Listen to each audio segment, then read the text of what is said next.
protestat në Minnesota, rreth 100 antar të klerit dhe besimtar të krishterë u arrestuan të premte në aeroportin ndërkombëtar të Minneapolis-St.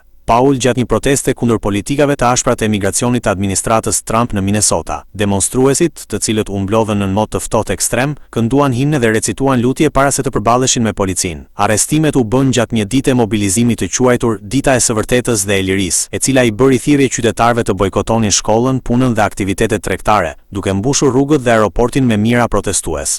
Protestat u shkaktuan edhe nga zemërimi i publikut për arrestimin e fëmijëve, përfshirë rastin e 5 vjeçarit Liam Ramos, të cilin Agjencia e Emigracionit ICE deklaroi se e kishte marrë nën kujdes pasi babai i tij ishte larguar. Konsullata e Ekuadorit kërkoi menjëherë informacion për gjendjen e fëmijës dhe rrethanat e incidentit. Gjithashtu, shumë biznese dhe institucione u mbyllën në Minneapolis dhe St. Paul, ndërsa qyteti përjetoi një paralizim të përkohshëm të aktiviteteve ditore. Ekspertët ligjor kanë shprehur shqetësime për qarkoren e brendshme të ICE-së ICE që lejon hyrjen në banesa pa urdhër gjyqësor, duke prekur garancitë e amendamentit të 4. Komisioneri i lartë i OKB-s, Organizatës së Kombeve të Bashkuara për të Drejtat e Njeriut Volker Turk, denoncoi masat dhe praktikën e ICE-së ndaj migrantëve dhe bëri apel për t'i dhënë fund shpërbërjes së familjeve.